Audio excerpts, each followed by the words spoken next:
지금 내란 수계 윤석열 전 대통령에 대해서 계속 비호하는 입장을 가지고 있는데 이 단절할 생각 혹시 없는지 정광훈 같은 극우 세력과 단절할 생각은 없는지 이 두 가지를 좀 묻고 싶어요. 제가 거꾸로 묻습니다. 이재명 후보는 진보당하고 같이 연합 공천을 해가지고 울산 북구에도 국회의원 당선시켰죠. 진보당의 이석기 바로 통진당 후예 아닙니까? 거기에 대해서 또 대한민국을 전복하려고 하는 이거에 대해서 답변을 합니다. 말씀을 피하시는 걸로 보면 단절할 의사가 전혀 없어 보이고 정광훈 목사가 감옥을 갔을 때 눈물을 흘린 그런 관계를 형성하지 못하시는 것 같은데 거의 사실을 이야기하면 안 됩니다.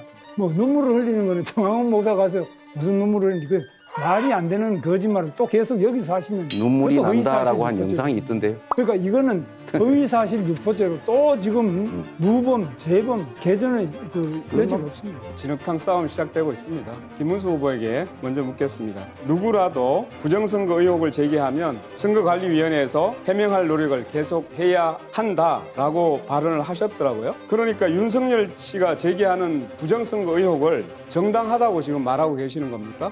답변해 보시죠. 그건 제가 지금 답하는 문제도 아니고 윤석열 대통령이 부정선거 의혹을 제기하는 거는 그분이 한 것이지 제가 한 것도 아니고 제가 거꾸로 묻는데 제가 이야기하니까요. 네. 좀 듣고 하세요. 제가 보기에는 김문수 후보도 윤석열처럼 음모론자 같아 보여요.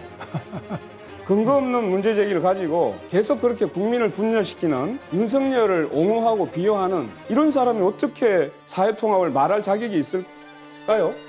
저는 자격이 없다고 생각하는 겁니다. 제가 생각하는 네, 다음. 부정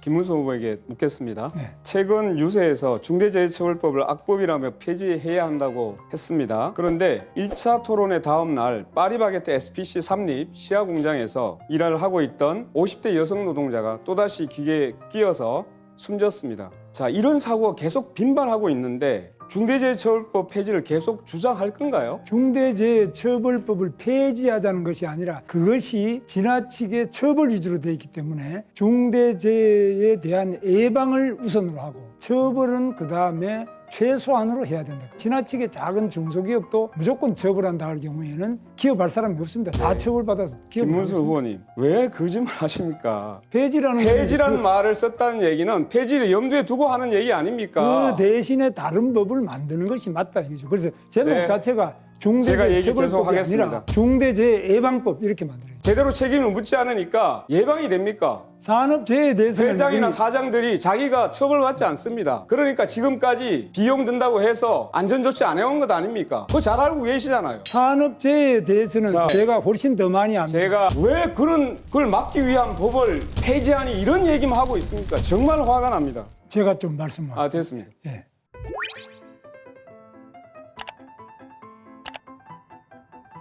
예, 이재명 후보님, 한국의 대통령이 되시겠다는 분이 한국 원전에 대해서 불신을 가진 극단적인 상황이 아닌가 생각하고요.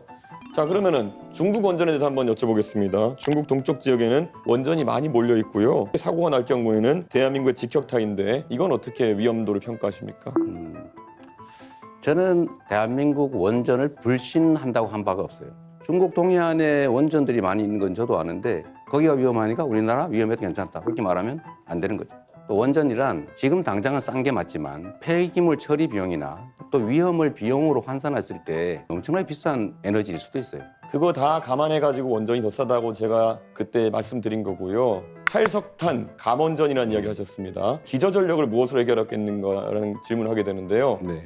지금 현재 상태도 원전의 비중이 32% 정도고 지금 있는 것만 해도 2060년까지는 쓸 수 있는 상태고요. 그 사이에 풍력이든 태양광이든 이 재생에너지 비중을 대폭 늘리고 예를 들면 양수발전소라든지 이런 기존의 시스템을 알겠습니다. 활용할 여지가 많이 있죠. 양수발전소 같은 경우에는 또 다른 환경 파괴를 낳는다는 이야기가 있는데요. 그죠? 그렇지 않습니다. 그럼 왜 그렇게 물리적 저장을 단정하세요? 하겠다는 기존의 것인데 양수발전소들이 있잖아요. 부족한 용량 아니겠습니까? 안 짓고 하겠다고요? 그렇게 단정하지 말라니까요. 제가 언제 양수발전소 용량을 늘린다고 했습니까? 예.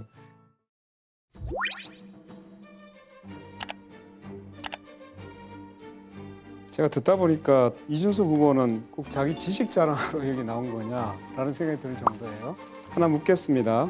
그 후보님 공약집 어디에도 기후 공약은 보이지 않았습니다. 청년을 대표한다고 하면서 미래 세대가 가장 관심을 갖는 기후 공약을 단 하나도 제시하지 않았다는 건데 이거 어떻게 이해합니까? 당공약으로 RE100과 그리고 CF100과 같은 국제적인 기준이 있는 환경 규제에 대해 가지고는 저희가 잘 쫓아갈 수 있도록 하겠다라는 입장을 밝힌 바 있고요. 저는 기후 환경에 대해 가지고 젊은 세대가 가진 방향성이 딱 이것이다라고 규정하지 않으셨으면 좋겠습니다. 원자력 발전에 대한 부분은 이미 지난 문재인 정부의 이념적인 행동 때문에 거기까지 듣겠습니다. 이념적이라고 판단하는 국민들이 있는 거 아시지 네, 않습니까? 거기까지 듣겠습니다. 예. 지구를 살리겠다라고 나서고 있는데 기후 문제와 에너지 문제를 이념 문제로 갈라치고 있는 거 아니냐라는 말씀을 하나 드리겠습니다. 뭡니까? 그래서 제가 별칭 하나를 한번 드리겠습니다. 기후 없는 이준석 어때요? 굉장히 좋은 것 같은데.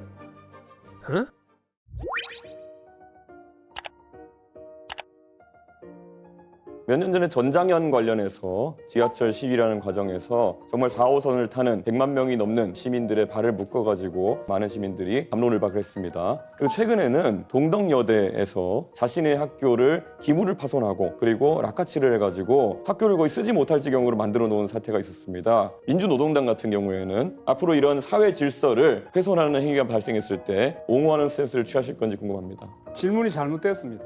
전작년의 시위가 왜 발생했는지, 동덕여대 여학생들의 시위가 왜 발생했는지 그것을 먼저 물어야 됩니다. 이준석 후보는 결과에 따른 갈등 사항만 이야기하고 있습니다. 과연 그게 문제를 풀 수 있는 길이라고 생각합니까? 그 원인이 무엇인지 그게 말씀 주시죠. 사회통합이라고 생각하십니까? 그 원인이 무엇인데요? 그래서 다른 걸 하나 물어보겠습니다. 지금 농촌에서는 일당 11만 원이 돼도 이주 노동자가 없어서 난리입니다. 그럼에도 이준석 후보는 이주 노동자에게 차등임금제, 그러니까 최저임금을 다르게 설정하자고 공약했습니다. 우리 근로기준법 제6조는 국적에 따른 차별을 금지하고 있습니다. 알고 계시죠? 1998년 비준한 고용 및 직업상의 차별에 관한 ILO 협약에서도 출신국에 따른 차별을 엄격히 금지하고 있습니다.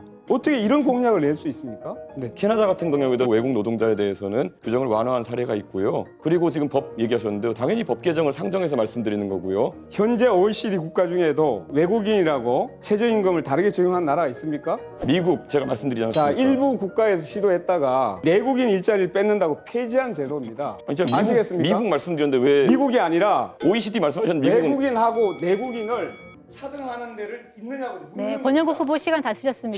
TFWP 프로그램 제가 말씀드렸지 않습니까? 캐나다에서 유지했었다고.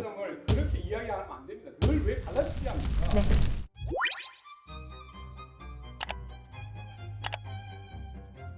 예, 이재명 후보님 여쭤보고 싶은 게요. 간병비 관련해 가지고 결국 보장성을 높여야 된다라는 정책을 내셨는데, 그런데 이게 금액으로 따지면 한 연간 15조 정도까지 이제 될 수 있다고 합니다. 2033년 되면은 마이너스 30조 정도로 적자가 난다 이런 얘기가 나오고 있습니다. 이거의 재원 마련은 어떻게 되는 것입니까? 저는 우리 의료보험 재정 지출 중에서 예를 들면 지금 의료 쇼핑 같은 거 있지 않습니까? 너무 무제한적으로 이 병원 저 병원 다니는 게 있고 사실 그 부분 지출이 너무 많기 때문에 그 부분에 대한 통제들을 좀 하면 상당 정도의 재정 절감이 가능하지 않을까 그렇게 생각합니다. 그렇게 해서 보통 줄일 수 있는 게 2조 원 정도, 3조 원 정도로 얘기합니다. 그러니까 그런 거 말고 현실적인 재정 대책 있으십니까?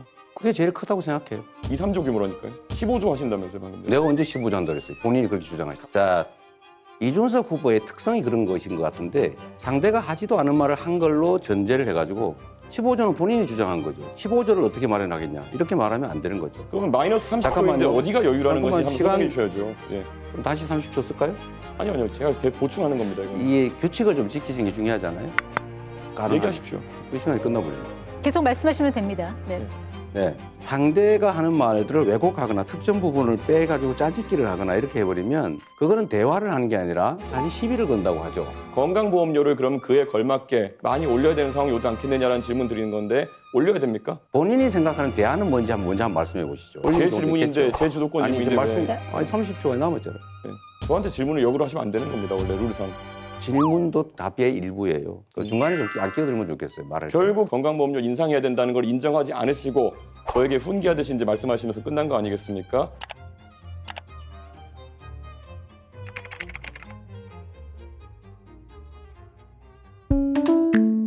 이번 영상을 만든 PD가 추천하는 영상도 보고 가세요. 스브스 뉴스의 다른 영상을 즐기시려면 구독 버튼을 꼭 눌러주세요.